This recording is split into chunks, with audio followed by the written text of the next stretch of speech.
में सॉल्यूशंस। आज के सेशन में हम करने वाले एक नया रेशियो और वो है हमारा करंट रेशियो। ओके, सो हम जानेंगे कि करंट रेशियो क्या होता है, उसका फॉर्मूला क्या होता है और कैसे हमें रेशियो एनालिसिस में वो यूटिलाइज करना है।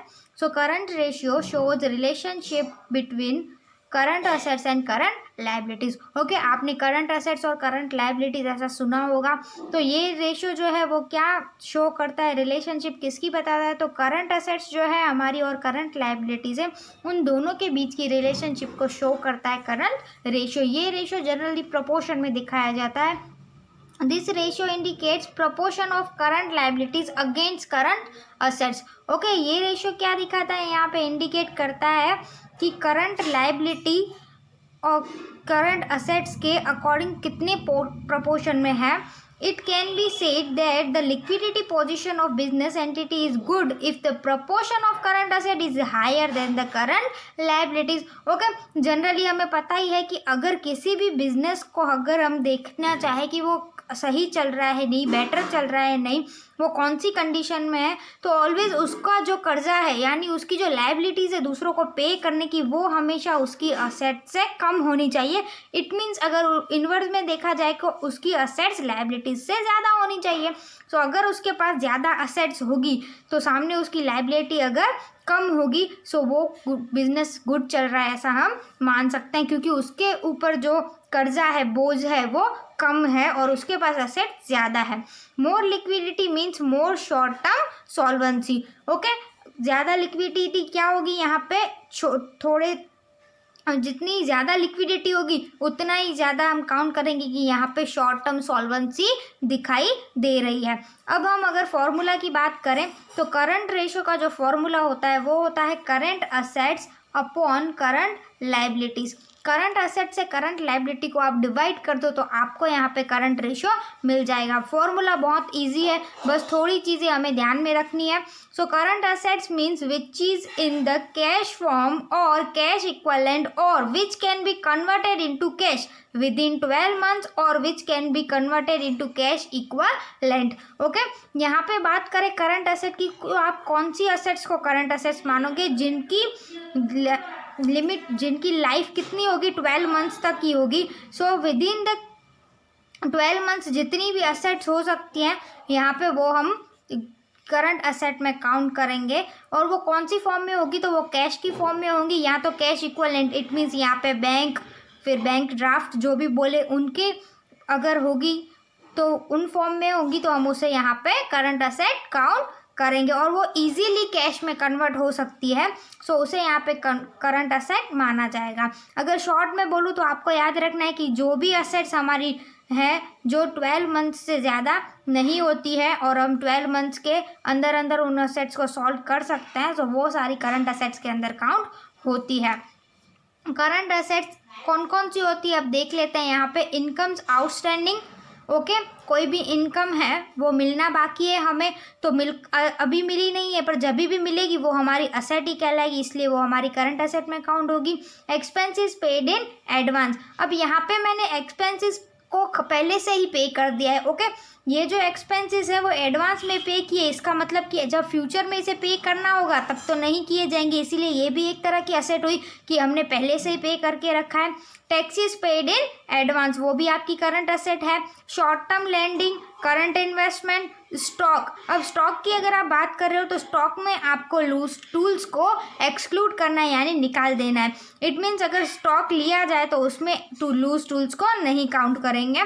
उसके बाद अगर हम करंट असेट देखें तो ट्रेड रिसीवेबल। ट्रेड रिसीवेबल को जनरली हम BR के नाम से जानते हैं, it means bills receivable and debtors. लेकिन वो भी आपको कौन सी लेनी है यहाँ पे याद रखना, after deduction of bad debt reserve. जब भी BR और डेटर की आपकी बात हो और सम में अगर बैड डेट रिजर्व भी दे के रखा है तो आपको BR और डेटर का प्लस करके उसमें से बैड डेट रिजर्व को डिडक्ट करना है। आगे अगर देखें तो कैश एंड कैश इक्वलेंट, मैंने जैसे बताया था कैश एंड कैश इक्वलेंट में क्या हो जाएगा? Cash on hand, bank balance, cheque and draft on hand, इतनी चीज़ें काउंट होगी। अब करंट असेट्स तो हमने यहाँ पे जान ली, अब आ जाते हैं हम करंट लाइबिलिटीज पर। Current liabilities means such liabilities which are payable within the time period of 12 months. Okay, जिस तरह से करंट असेट 12 मंथ्स के अंदर कैश में कन्वर्ट हो जाती है, उसी तरह से करंट लाइबिलिटीज भी क्या होती है, विद इन 12 मंथ्स हम उन्हें पे कर देते हैं। करंट लाइबिलिटीज में क्या क्या काउंट होगा, तो short term borrowings, okay, it means 12 months के अंदर अंदर हम पैसे किसी से उधार पे ले रहे हैं। ट्रेड पेएबल्स, ट्रेड पेएबल्स को आप किस नाम से जानते हो, bills payable and creditors. Interest payable on long term liabilities, okay, जो इंटरेस्ट आप लॉन्ग टर्म लाइबिलिटीज पे कर रहे हो वो भी यहाँ पे करंट लाइबिलिटीज के अंदर काउंट होगा। Due but not paid liability, liability due हो चुकी है पर हमने पे नहीं की है, due but not paid interest, okay, यहाँ पे इंटरेस्ट ड्यू हो चुका है पर हमने पे नहीं किया है। एक्सपेंसेस आउटस्टैंडिंग, जो भी एक्सपेंस हमारे बाकी है खर्चे पे करने के वो। उसके बाद अगर हम देखें तो अनकॉल्ड डिविडेंड, जो डिविडेंड हमने नहीं कॉल किया है अभी तक डिविडेंड पे, इट मीन्स जब अभी तक नहीं दिया है शेयर होल्डर्स को। Installments received in advance, okay, company को जो भी इंस्टॉलमेंट एडवांस में रिसीव हुई है वो भी एक तरह की लाइबिलिटी ही मानी जाती है। शॉर्ट टर्म प्रोविजंस, ओके, सो यहाँ पे मेनली करंट लाइबिलिटीज को भी हमने देख लिया। अब आगे करंट असेट्स को अगर आप करंट लाइबिलिटीज से डिवाइड करते हो ना तो आपको क्या मिल जाता है, करंट रेशियोज। पर एक और चीज़ है कि जब भी आप इन दोनों के बीच में अगर यहाँ पे डिवीज़न की जगह पे माइनस कर दोगे तो आपको मिल जाएगा working capital. So working capital का फॉर्मूला यहाँ पे हो जाएगा current assets minus current liabilities. कभी कभी सम के अंदर ऐसा किया जाता है कि वर्किंग कैपिटल दे के रखता है और इन दोनों में से एक चीज़ ही दी जाती है। तो अगर एक चीज़ हमारे पास है और वर्किंग कैपिटल भी हमारे पास है तो हम इन दोनों में से जो भी नहीं दी गई है उसे सॉल्व कर सकते हैं आराम से। अब यहाँ पे हमने आपको मेनली याद रखने ये दो फॉर्मूलाज। सो आप क्या याद रखोगे, अगर आप असेट्स को लाइबिलिटीज से डिवाइड कर दोगे तो रेशियो मिल जाएगा और अगर उसको माइनस कर दोगे तो आपको वर्किंग कैपिटल मिल जाएगा। अब एक छोटा सा इलस्ट्रेशन मैंने नोट डाउन करके रखा है आपके लिए जिसे सॉल्व करके आपको और अच्छे से रेशियो समझ में आएगा। सो कैलकुलेट द करंट रेशियो। अब इंफॉर्मेशन में क्या क्या दे के रखा है, डेटर्स हैं, बिल्स रिसीवेबल है, बैड डेट रिजर्व भी है, स्टॉक है, कैश एंड कैश इक्विवेलेंट है, मशीनरी है, फर्नीचर है, बिल्स पेएबल है, शॉर्ट टर्म लोन है, आउटस्टैंडिंग एक्सपेंसेस है। सबसे पहले फाइंड आउट करना है करंट रेशियो, तो उसका तो फॉर्मूला ही लिख दो। तो करंट रेशियो इक्वल टू क्या हो जाएगा यहाँ पे, current assets upon current liabilities. Okay, अब क्या करना है हमें यहाँ पे, सबसे पहले करंट एसेट्स फाइंड आउट कर लेते हैं। सो करंट एसेट्स कितनी हो जाएगी हमारी, इक्वल्स टू करंट एसेट्स में यहाँ पे नोट डाउन कर लेते हैं कौन कौन सी एसेट्स हो जाएगी हमारी। तो debtors and bills receivable, debtors and bills receivable. Okay, अब यहाँ पे क्या करना है, हमें बैड डेट रिजर्व को डिडक्ट करना है। याद रखना कि अगर बैड डेट रिजर्व सम के अंदर देखे रखिए तो उसको डेटर्स और बिल रिसीव में से लेस कर देना। तो यहाँ पे हम डिडक्ट कर देंगे बैड डेट रिजर्व। उसके बाद स्टॉक, स्टॉक भी हमारी करंट असेट में काउंट होगा। आगे देखें तो कैश एंड कैश इक्विवेलेंट, वो भी हमारी करंट असेट में काउंट होगा। मशीनरी, मशीनरी कोई करंट असेट नहीं होती, वो फिक्स्ड एसेट होती है। उसके बाद फर्नीचर, वो भी करंट असेट नहीं है। बिल्स पेएबल क्या है, हमारी करंट लाइबिलिटी। तो यहाँ पे हम करंट लाइबिलिटी भी लिख देते हैं, current liability.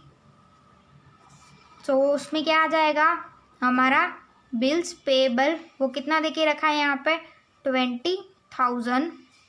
Short term loan, short term की बात कर रहे हैं तो उसे हम करंट लाइबिलिटी मान सकते हैं। सो शॉर्ट टर्म लोन कितनी है हमारी 90,000। आउटस्टैंडिंग एक्सपेंसेस क्या होंगे, लाइबिलिटी होगी हमारी। सो वो भी यहाँ पे लिख देते हैं हम 27,500। ओके, अब टोटल करंट लाइबिलिटी का लिख देंगे और टोटल यहाँ पे करंट असेट्स का लिख देंगे।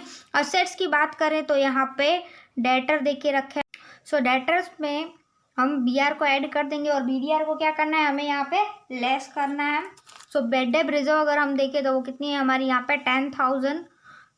तो वो भी हम यहाँ पे लिख देते हैं 1,80,000 में अगर हम 30,000 को ऐड करते हैं और 10,000 को निकाल देते हैं तो 2 लाख जो है वो हमारा आ जाएगा यहाँ पे trade receivable after BDR। Okay, अब स्टॉक को यहाँ पे ऐड कर दो। स्टॉक कितना है आपका 30,000, कैश कितना दे के रखा है यहाँ पे 45,000, टोटल कर देते हैं हम यहाँ पे तो हमारा हो जाएगा 2,75,000। ओके, सो करंट असेट की बात करें हम यहाँ पे तो वो है हमारे पास 2,75,000 और करंट लाइबिलिटी की बात करें हम अगर यहाँ पे तो टोटल कर देती हूँ मैं यहाँ पे करंट लाइबिलिटीज़ का तो वो हो जाएगी 1,37,500। So current assets and current liabilities दोनों ही हमारे पास है। अब हमें क्या करना है यहाँ पे करंट रेशियो को फाइंड आउट करना है। सो करंट रेशियो का जो हमारा फॉर्मूला है वो क्या है यहाँ पे current ratio equals to current assets upon current liabilities. So current ratio कितना देखे करंट असेट्स हमें यहाँ पे कितने मिली 2,75,000, सो वो यहाँ पे लिख देते हैं हम। और करंट लाइबिलिटी की बात करें तो 1,37,500। अब दोनों को डिवाइड कर दूँ अगर मैं यहाँ पे तो हमारा जो आंसर होगा वो हो जाएगा यहाँ पे